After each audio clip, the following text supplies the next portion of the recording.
করবে। আমার পড়ানো হয়ে গেলে এই সব কোয়েশ্চেন গুলো এক জায়গায় করবে। Chapter related. এবার সেগুলো নোটস তৈরি করবে। কোন নোটস যদি বানাতে অসুবিধা হয় আমায় বলবে, আমি করে দেব তাহলে। এতে কি সুবিধা হবে, তোমার মার্কসটাও ভালো উঠবে। জিএনএম এ মার্কসটাও ভালো উঠবে। কারণ তুমি নোট তৈরি করছো। আর আমি তো খুঁটিয়ে, খুঁটিয়ে পড়াই।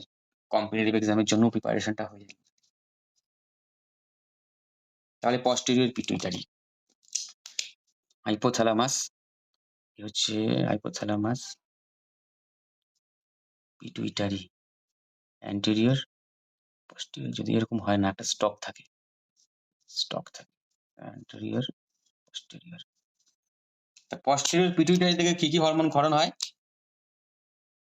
অক্সিটোসিন আর এডিএইচ। অক্সিটোসিন আর এডিএইচ দুটো হরমোনই ক্ষরণ হয়।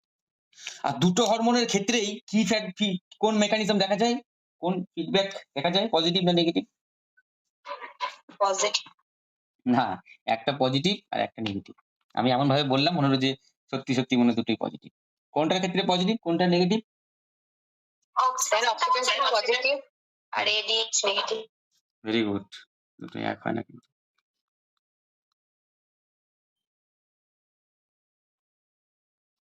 তাহলে শুরু করি তাহলে আমরা posterior pituitary. The posterior pituitary is formed from nervous tissue and consists of nerve cell surrounded by supporting glial cell. Glial cell কি জিনিস? ওই কারক আকৃতিতে সেই স্ট্রাকচার গুলো। Very good. গ্লিয়াল সেল হচ্ছে এক রকমের সেল যেটা কোথায় থাকে, নার্ভাস সিস্টেমে থাকে। মেইনলি নিউরন আর গ্লিয়াল সেল দিয়েই কিন্তু পুরো নার্ভাস সিস্টেম তৈরি।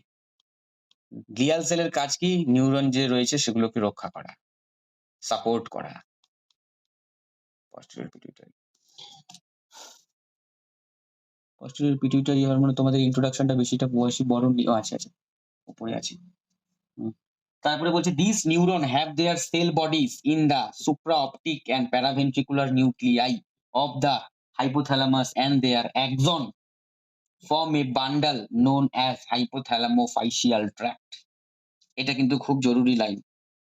তোমরা চলে আসো পেজ নাম্বার, ফিগার নাম্বার 9.3। 9.3 তে দেখো দুটো নিউক্লিয়াস থেকে নার্ভ নিউরন নেমে আসছে posterior pituitary তে। দেখো posterior pituitary স্ট্রাকচারটা না আলাদা anterior pituitary থেকে।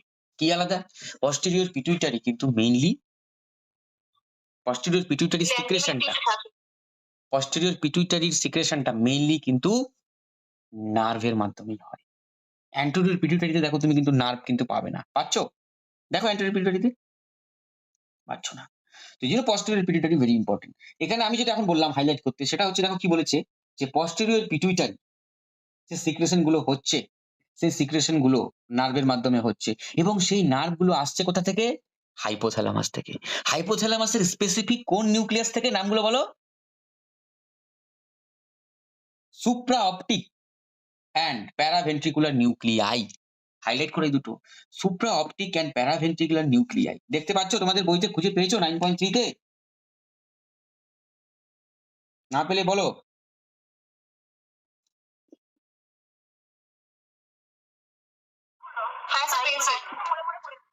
না পেলে তুমি আমি যেটা দিলাম সেটা দেখে নাও আমার বইতে। তাহলে এই দুটো নিউক্লিয়ার কথা মনে রাখবে, সুপ্রাঅপটিক আর প্যারাভেন্ট্রিকুলার নিউক্লিয়ার। এই নিউক্লিয়াস থেকেই শুরু হয়েছে নিউরনটা। এবার নিউরনের একজন দেখতেই পাচ্ছ, লম্বা একজন এসে কোথায় ইয়ে হচ্ছে, শেষ হচ্ছে কোথায়? posterior pituitary। তারপরে বলছে posterior pituitary hormone are synthesized in the nerve cell bodies। এই কথাটা কি anterior ক্ষেত্রে লেখা ছিল? না, এটা কিন্তু হাইলাইট করো যে posterior pituitary যে হরমোন গুলো সেগুলো তৈরি হয় নার্ভের সেল বডিসে। একটা নার্ভ কি কি দিয়ে তৈরি? সেল বডিস, অ্যাক্সন আর কি? ডেনড্রন। আমি পড়াবো নার্ভাস সিস্টেম যখন পড়াবো, আমি অলরেডি নার্ভাস সিস্টেমের মনে প্লেলিস্ট তোমাদের দিয়েছি না আগের বছরের ক্লাসটা? হ্যাঁ স্যার, দেয়া হয়েছে। ওটা দেখবে। আগের বছর নার্ভাস সিস্টেম ওদেরকে অনেক ডিটেলসে পড়িয়েছিলাম, লিম্ফ্যাটিক সিস্টেম খুব ডিটেলসে পড়িয়েছিলাম, দেখে নিবে ওগুলো, তাহলে এগিয়ে থাকবে। তাহলে posterior pituitary hormone are synthesized in the nerve cell bodies, very important, একদম কম্পিটিটিভ এক্সামের জন্য লাল কালারের হাইলাইট মেরে দেবো একদম। তারপরে হচ্ছে transported along the Axon, Axon দিয়ে ট্রান্সপোর্ট হয়ে কোথায় আসে?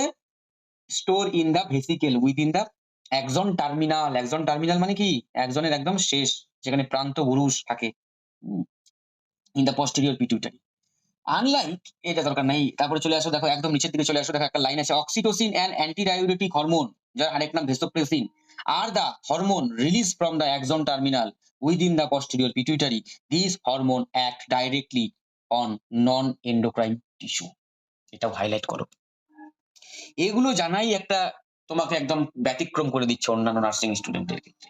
অন্যান্য নার্সিং স্টুডেন্টরা শুধু এইটুকুই জানে, যারা অত ডিপ পড়াশোনা করে, অক্সিটোসিন আর এডিএস ক্ষরণ হয় posterior pituitary।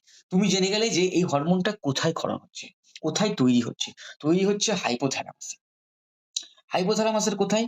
হাইপোথ্যালামাসের দুটো নিউক্লিয়াস রয়েছে, একটা হচ্ছে সুপ্রাঅপটিক আর একটা হচ্ছে প্যারাভেন্ট্রিকুলার। সেখান থেকে আমার নার্ভ আসছে কোথায়? posterior pituitary। তো সেই যে নার্ভটা আসছে, সেই নার্ভের সেল বডিতে তৈরি হচ্ছে। সেল বডিতে তৈরি কথা হয়ে কাটছে। কথা কাটছে, কি বলো? সবারই? হ্যালো হ্যালো, তার মানে সত্যি কথা কাটছে। শুনতে পাচ্ছো? স্যার শুনতে পাচ্ছি না।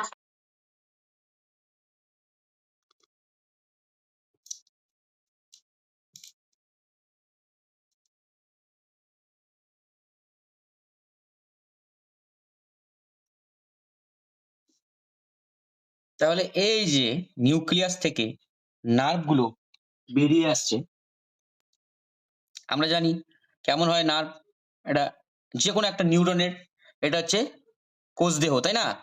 কোষদেহ, আর এটা কি? একজন। একজন যেখানে শেষ হয়, একজন টার্মিনাল, হয় না? পড়েছিলে কিনা ক্লাস 9-এ, সরি ক্লাস 10-এ। আর এখানে কি থাকবে এগুলো? ডেনড্রন। দেখতে পাচ্ছ কিনা? হ্যালো, হ্যাঁ স্যার দেখা যাচ্ছে। তাহলে এই যে এগুলো হচ্ছে ডেনড্রন। ডেনড্রন থেকে আবার যে শাখা প্রশাখাগুলো বের হয়, সেগুলোকে কি বলে দেখি, কে বলতে পারে? ডেনড্রাইট। ডেনড্রাইট। হ্যাঁ। তাহলে এই যে এডিএইচ বা অক্সিটোসিন, এরা তৈরি কোথায় হয়? কোষদেহতে। এই যে এখানে, এইখানে কোষদেহতে তৈরি হয়। আর এই কোষদেহটা আছে কোন নিউক্লিয়াসে? নিউক্লিয়াসটার নাম কি? প্যারাভেন্ট্রিকুলার আর হচ্ছে সুপ্রাঅপটিক নিউক্লিয়াস। সুপ্রাঅপটিক। এই যে তুমি এগুলো বেশি জেনে গেছো বাকিদের থেকে, বাকিরা এতটা ডিটেলসে পড়ে না। তাই এখানে তৈরি হলো, সেটা একজন দিয়ে ট্রান্সপোর্ট হয়ে একজন টার্মিনালে এলো, এবার যখন দরকার পড়ছে তখন এখান থেকে সিক্রেশন হচ্ছে। এটাই তোমাকে আলাদা করে দিল অন্যান্য স্টুডেন্টের থেকে, তুমি বেশি জেনে গেছো। আর কি বলছে? এই যে আরেকটা জিনিস দেখো, এরা এখান থেকে যে তোমার জিএইচটা বেরোচ্ছিল, এখান থেকে জিএইচ না, এখান থেকে মনে করো টিএসএইচটা যে বেরোচ্ছিল, সে কোথায় গিয়ে কাজ করছিল? থাইরয়েডে গিয়ে কাজ করছিল না? হ্যাঁ, থাইরয়েড হরমোনে গিয়ে কাজ করছে, থাইরয়েড গ্ল্যান্ডে গিয়ে কাজ করছিল কিনা? করছিল তো। হ্যাঁ স্যার। কিন্তু এডিএইচ কোথায় গিয়ে কাজ করে? ये क्या है? কিডনিতে কাজ করে। কিডনিতে কাজ করে। অক্সিটোসিন কোথায় গিয়ে কাজ করে?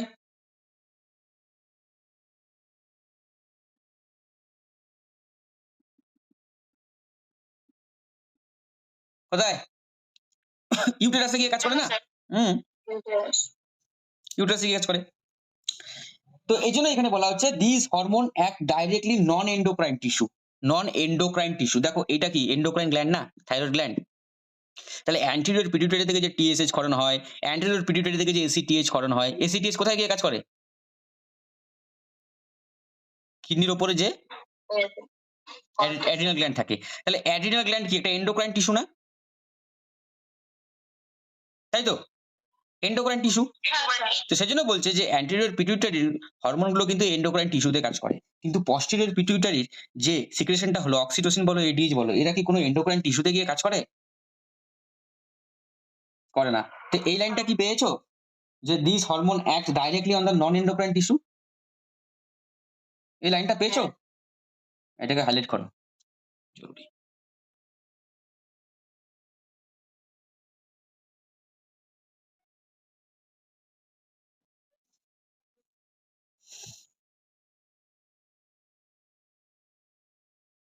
সত্যি সত্যি পেয়েছো? তোমাদের বইতে তো আমি পাচ্ছি না, কোথায় লেখা আছে বলো তো?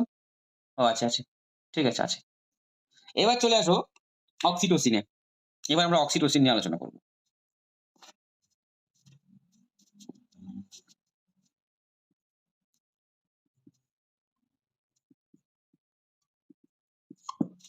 Oxytocin stimulates to target tissue during and after child birth. During child বার্থও কাজ করে, আফটার চাইল্ড বার্থও কাজ করে। দেখো ডিউরিং চাইল্ড বার্থ কি বলা হয়?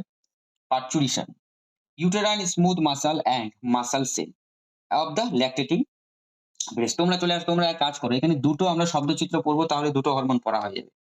তোমরা চলে আসো ফিগার 9.5 পেয়েছো? কি লেখা আছে বলো তো 9.5 এ? In labor, uterine contractions force the baby's head into the cervix. Hmm Next হচ্ছে straight receptors in uterine cervix sensor. হুম সেখান থেকে নার্ভ ইম্পালসেস যাচ্ছে, সেখান থেকে hypothalamus and posterior pituitary control centre, সেখান থেকে অক্সিটোসিন রিলিজ হচ্ছে, আর সেটা হচ্ছে অক্সিটোসিন গিয়ে ইউটেরাইন স্মুথ মাসেলে ইফেক্টরে কাজ করছে। আর সেখান থেকে strong contraction force the baby's head further in the cervix. আর নেক্সটটা হচ্ছে invitation occurs after delivery when uterine contractions no longer dilate or stretch the cervix. কি বুঝলে বলো? মানে ফার্স্টে হচ্ছে ডিউরিং লেবার ইউটেরাইন কন্ট্রাকশন হচ্ছে মানে বেবির যে মাথাটাকে ফোর্স করছে সার্ভিক্সের দিকে, এই আর হচ্ছে সেখান থেকে স্টেজ রিসেপ্টর যেগুলো আছে ইউটেরাইন সার্ভিক্সে, সেন্সর যে নার্ভগুলো, সেন্সরি নার্ভগুলো সেগুলো সিগন্যাল পাঠাচ্ছে, সেখান থেকে নার্ভ ইম্পালস হাইপোথ্যালামাসে যাচ্ছে এবং পস্টেরিয়র পিটুইটারি যাচ্ছে, যেগুলোতে কন্ট্রোল সেন্টার বডিতে, ওরা হচ্ছে সেখান থেকে যে সিগন্যালের রেসপন্সে অক্সিটোসিন রিলিজ করছে এবং সেটা হচ্ছে ইউটেরাইন স্মুথ মাসেল যেটা ইফেক্টর সেখানে কি কাজ করছে, সেখান থেকে হচ্ছে আরো হচ্ছে কন্ট্রাকশন গুলো স্ট্রং আর কি হচ্ছে, আর বেবির যে হেড সেটা হচ্ছে পার্মানেন্ট সার্ভিসের দিকে আরো আর কি এগিয়ে যেতে সাহায্য করছে। আর সেখান থেকে যখন হচ্ছে ডেলিভারির পর ওই যে তখন আর কি বাধা দিচ্ছে ওই ইউরিন কন্ট্রাকশন তাহলে হচ্ছে না, বাস এটুকুই হচ্ছে। দেখো এটা হচ্ছে বেবির হেড, এটা সার্ভিক্স। তো যখন হেডটা যখন পার্চুরেশনের সময় মানে ডিউরিং ডেলিভারি যে প্রসেস সেটা বলে পার্চুরেশন, পার্চুরেশনের সময় বেবির হেড তো আসবে এদিকে, তাই না? এবার সার্ভিক্সে যখন স্ট্রেস পড়ে, সার্ভিক্সে যখন স্ট্রেস পড়ে, এখানে না স্ট্রেস রিসেপ্টর থাকে, কি থাকে? Stretch receptor. সেই রিসেপ্টর থেকে একটা সিগন্যাল কোথায় যায়? কোথায় যায়? হাইপোথ্যালামাস আর হচ্ছে পস্টেরিয়র পিটুইটারি। হাইপোথ্যালামাসে গেল। হাইপোথ্যালামাসে এই যে হাইপোথ্যালামাসে যে নিউরনটা রয়েছে, এটা হচ্ছে পস্টেরিয়র পিটুইটারি আর এটা হচ্ছে anterior। তাহলে এখান থেকে কি করণ হবে? অক্সিটোসিন। সেই অক্সিটোসিন এসে আবার কি করবে রক্তের মাধ্যমে? ইউটেরাইন স্মুথ মাসেলে কি কাজ করবে? ইয়েস, স্মুথ মাসলকে কি করবে? এ আরো বেশি কন্ট্রাকশন করবে। কন্ট্রাকশন মানে কি? কন্ট্রাকশন মানে সংকোচন, মানে ঠেলে বাচ্চাটাকে বের করার চেষ্টা করবে। তাহলে যত বেশি সার্ভিক্সে স্ট্রেচ পড়বে তত বেশি কন্ট্রাকশন হবে, যত বেশি স্ট্রেচ পড়বে তত বেশি অক্সিটোসিন আসবে, যত বেশি স্ট্রেচ পড়বে তত বেশি অক্সিটোসিন আসবে। তাহলে এখানে কি হচ্ছে? এটা পজিটিভ ফিডব্যাক মেকানিজম দেখা যাচ্ছে না?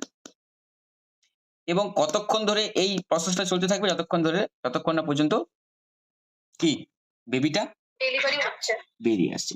সেই জন্য শব্দচিত্রতে দেখো প্রথমে বলেছে in labour uterine contraction force the baby head into the cervix. প্রথমে বাচ্চাটা মাথায় সার্ভিক্সে এলো, এই পোর্শনটাকে সার্ভিক্স বলে। পড়াবো আমি যখন ফিমেল রিপ্রোডাক্টিভ সিস্টেম পড়াবো তখন ভালো করে বোঝাবো।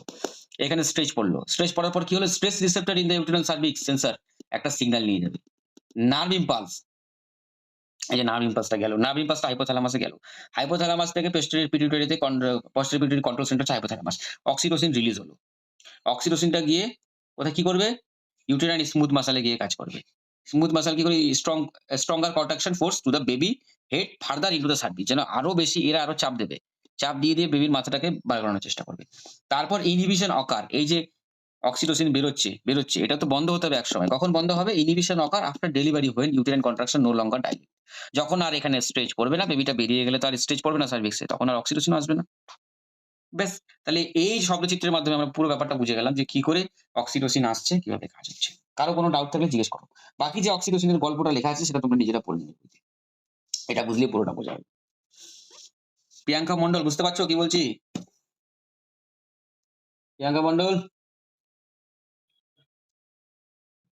এবার চলে আসে anti diuretic hormone. Anti diuretic হরমোনের শব্দচিত্রটা দেখো, কি লেখা আছে? Blood osmotic pressure raised. মানে কি? এই ব্লাড অসমোটিক প্রেশার রেইজড বলতে কি বোঝায়? রক্তের অভিস্রবণীয় যে চাপ সেটা বৃদ্ধি পাচ্ছে। কখন বৃদ্ধি পায় অভিস্রবণ চাপটা? অভিস্রবণ চাপটা যখন রক্তের জলীয় অংশের পরিমাণ বেড়ে যায়। যখন জলীয় অংশের পরিমাণ বেড়ে যায় তখন অভিস্রবণ চাপ বাড়ে, তাই?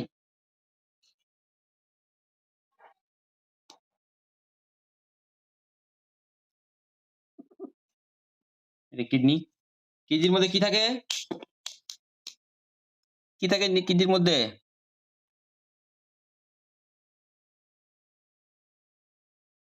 চন্দ্রিমা বলো, কিডনির মধ্যে কি থাকে? চন্দ্রিমা? নেফ্রন। নেফ্রন থাকে। এই নেফ্রনটা বেশি ছোট হয়ে গেছে। আচ্ছা, এটাকে জুম করে পরে দেখাবো। এটা কি?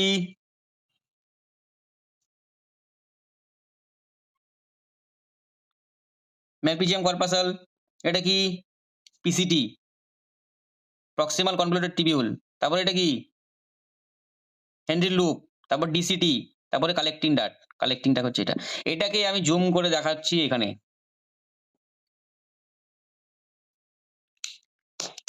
এটা হচ্ছে মেন একটা ভেসেল, সেখান থেকে ছোট্ট একটা ভেসেল কিডনিতে ঢুকলো, ঢুকেই বেরিয়ে গেল এখানে, প্যাচ সৃষ্টি করলো, এখানে গ্লোমেরুলার ফিল্ট্রেশন হলো। ফিল্ট্রেশন হয়ে এটা কোথায় যাবে? পিসিটি।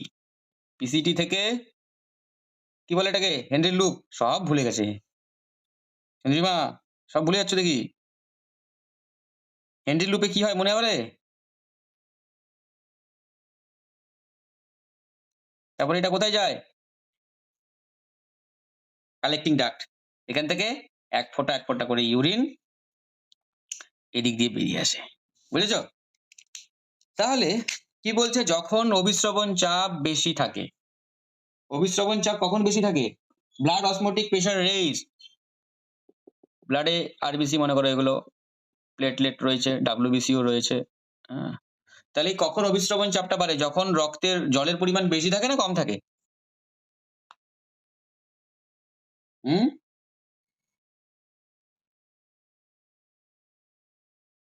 শোনা যাচ্ছে কিনা? হ্যাঁ স্যার, শোনা যাচ্ছে। স্যার, রক্তে জলের পরিমাণ কমে গেলেই তো চাপটা বৃদ্ধি পাচ্ছে। তাহলে তুমি কেন বললে বেশি থাকলে?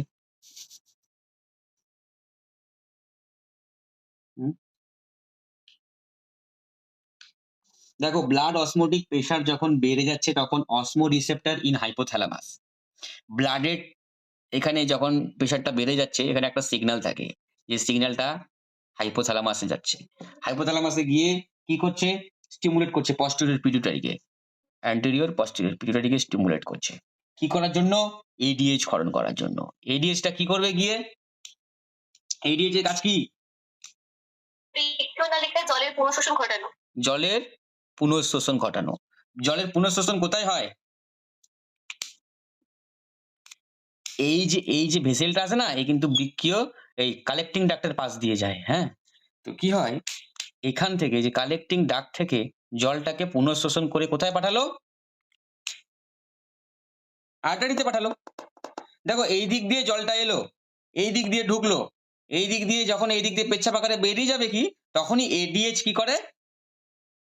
জলটাকে টেনে আবার কোথায় ঢুকিয়ে দেয়? রক্তবাহী ঢুকিয়ে দেয়। তো যখন কারো রক্তে এমনিতেই জলের সংখ্যা কম, ও সকাল থেকে জল খায়নি, হ্যাঁ, সকাল থেকে এনটিএস এ ক্লাস করছে, জল নিয়ে যায়নি, আজ প্রচুর গরম কলকাতায়, ম্যামরা প্রচুর বকাবকি করছে, জল ফল খেলো না কেউ, তাহলে ওর রক্তে জলের পরিমাণটা কম। জলের পরিমাণ কম মানে কি? অসমোটিক প্রেসার বাড়বে না? এরা অসমোসিস ভুলে গেছে। এই অসমোসিস মানে কি? হ্যাঁ, মানে বেশি ঘনযুক্ত অঞ্চল থেকে কম ঘনত্ব, না মানে বাহ, কম ঘনত্ব অসাধারণ। বেশি ঘনত্বের দিকে অভিস্রবণ পর্দার মাধ্যমে ওই ব্যাপক দ্রাবকের অনুলিপি বেশি ঘনত্ব আর কম ঘনত্ব, বলো কোন দিকে জল যাবে? কম থেকে কম ঘনত্ব থেকে বেশি ঘনত্বে যাবে। তাহলে বেশি ঘনত্বের দিকে কেন যাচ্ছে? কারণ এখানে ঘনত্ব বেশি, তাই এখানে অসমোটিক প্রেসারও বেশি। তাহলে রক্তের ঘনত্ব কখন হবে? বেশি হবে যখন জল কম থাকবে। তাহলে জল কম মানে অসমোটিক প্রেসার বেশি। এবার অসমোটিক প্রেসার বেশি মানে জল কম, সিগন্যাল চলে গেল মাথায় যে রক্তে জল কম আছে, রক্তের অসমোটিক প্রেসার বেড়ে গেছে। হাইপোথ্যালামাস হলো, এই পিটুইটারি, পস্টেরিয়র পিটুইটারি, তুই এডিএইচ হরমোন বের কর। এডিএইচ হরমোনের কাজ হচ্ছে এখানে, এডিএইচ হরমোন এখানে ডিউটি করে। ওর ডিউটি হলো কালেক্টিং ডাক্ট থেকে জল কোথায় নিয়ে যাওয়া?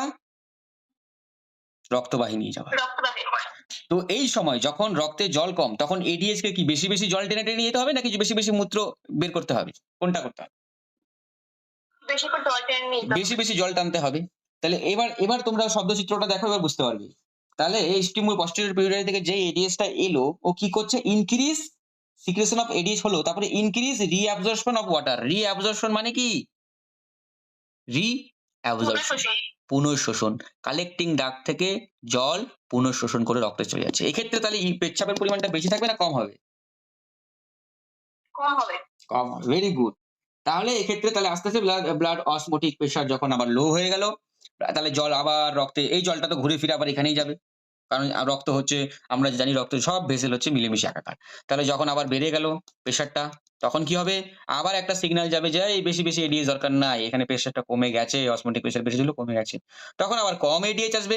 কম এডিএইচ আসলে কি হবে? বেশি পরিমাণে মূত্র ত্যাগ করবে। কম এডিএইচ আসলে কম রিঅ্যাবজর্পশন হবে। এর আগে দেখা যাচ্ছিল 1 লিটার অ্যাবজর্পশন হচ্ছিল পার মিনিটে 1 লিটার, এখন হচ্ছে পার মিনিটে আধা লিটার। পেচ্ছাপ আকারে বের করে দিচ্ছে।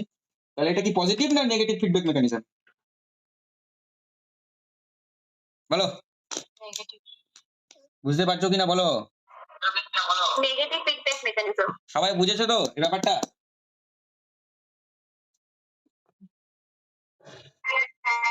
আরেকবার বলুন। কোন জায়গাটা বুঝুনি বলো? জায়গাটা বলো, পার্টিকুলার জায়গাটা। ফিডব্যাক মেকানিজম যেটা বলুন। নেগেটিভ মানে কি? নেগেটিভ ফিডব্যাক মেকানিজম মানেটা বলো। কম। তোমার নাম কি? কে বলছো? তানিয়া। তানিয়া, কবে জয়েন করেছো? তুমি তো ক্লাস করো না। ক্লাস করো না কেন?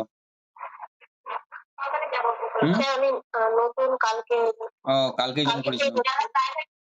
বুঝতে পেরেছি, তুমি কালই জয়েন করেছো না? তুমি কোন এনটিএস? আমি কল্যাণী।